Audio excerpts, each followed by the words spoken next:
Hello to everybody. Today we are going to talk about translation of prose. Let's begin our lecture. I do hope that you will get some useful information from today's lecture.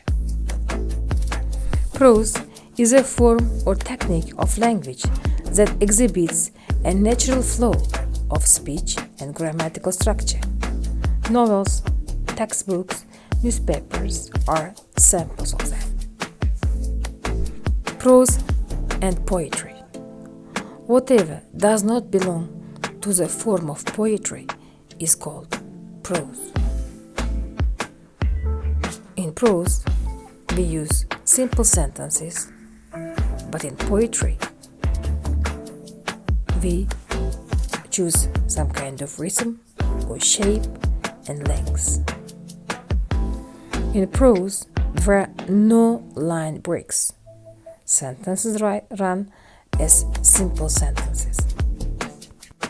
Prose has got orderly grammatical structure and natural flow of speech rather than rhythmic structure as it has in the poetry. Prose written in full sentences, which then constitutes paragraphs. Newspapers, magazines, encyclopedias, broadcasting, film, history, all of them have got just prose type. Non-fiction, biographies, autobiographies, histories are considered to be types of prose. Novel is one of them. It is an extended work of prose fiction which tells a story of considerable length.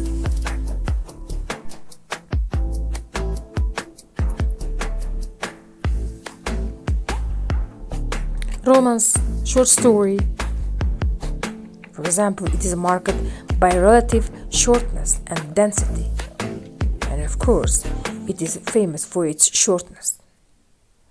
It can be read in a single sitting. Both of them are considered to be types of prose. Mystery or metafiction, both of them are types of prose.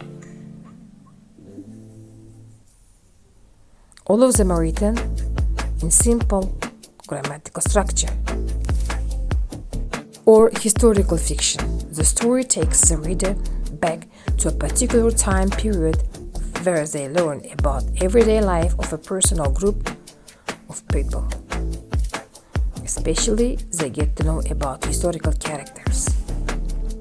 So when we translate the prose, we can come with difficulties, with problems. So not knowing the just English well, if we don't know the numbers and units well, if we don't know the terminology, weakness in original will bring some kind of problems, will cause some kind of problems for translators. The person you see on the screen, Hilary Belloc, says, we shouldn't translate word for word or sentence by sentence. We should translate in sections.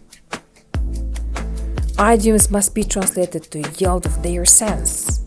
So idioms shouldn't be translated word for word. We should give the meaning, or we should translate sense for sense, not word for word. The next suggestion he says, sometimes we may have a full right to add words, even it doesn't exist in the original language.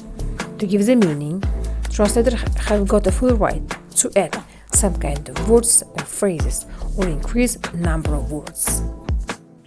Sometimes Belloc warns us about to be very careful not to confuse translators' false friends. Demander in French, it means to ask, not to demand. Sometimes we just accept some kind of other meaning in the target language and we give wrong translation. Sometimes translating, we need sufficient knowledge and experience in the field of related topic.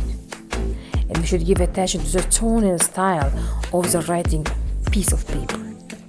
Sometimes we should apply to a native speaker about the correctness of the text, correctness of translation. If you have some kind of hesitation, you may apply to the native speaker. The translator should not embellish, that means переукрашивать. You shouldn't exaggerate the meaning of the original in the target language. You should know the limit of the sense. So he advised us to translate in sections, items by items. So we may add something.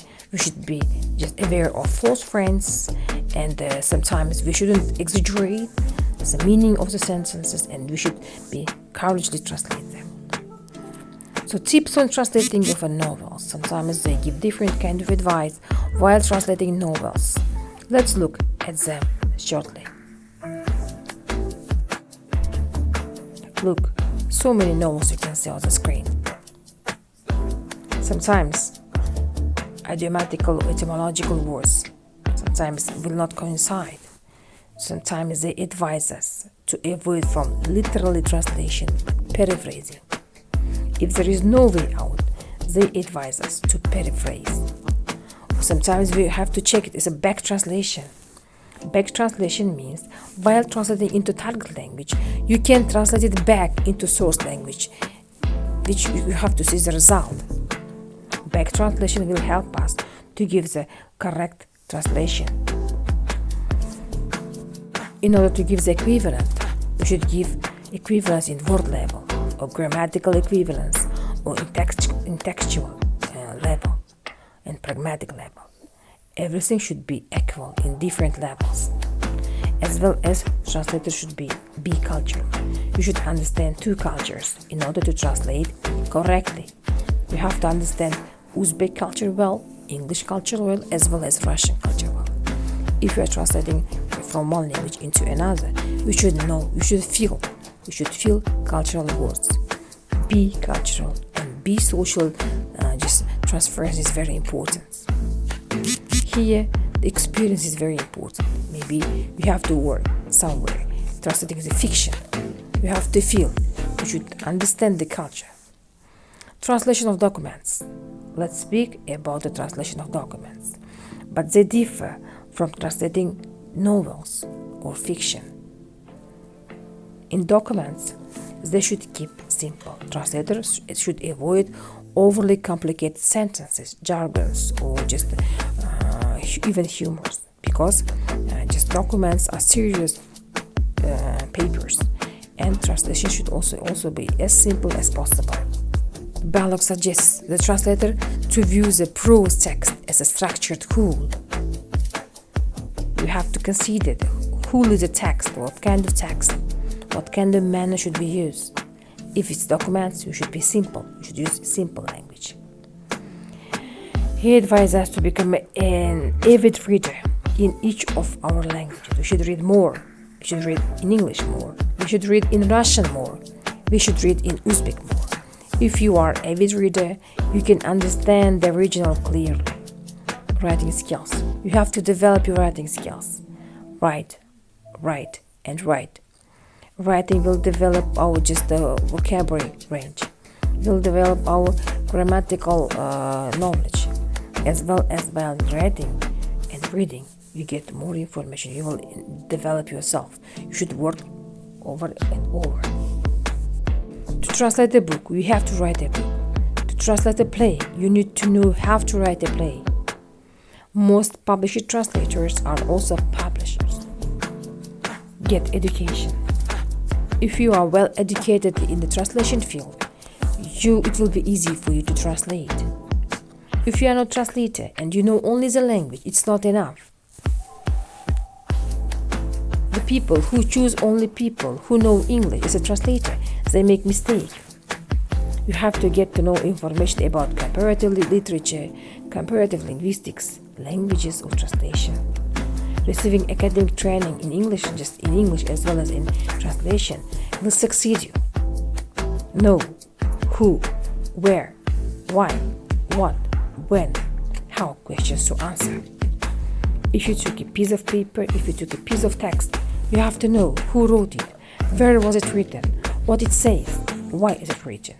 Research the writer and work that you are translating. When and where the work is written. Where was the writer from? What surrounded the writer at the time of the work? What else has the writer got? What to say? He want to say. What does he want to say? Know the risks behind what you are translating, because great works arose or sparkled revolutions and wars.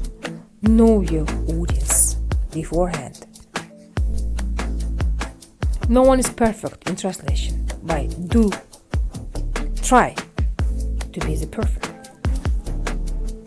Remember that no translation is perfect, but still you have to be the best. Find the publisher. When you have finished your work, try to negotiate with the publishers. Try to find the publishing houses.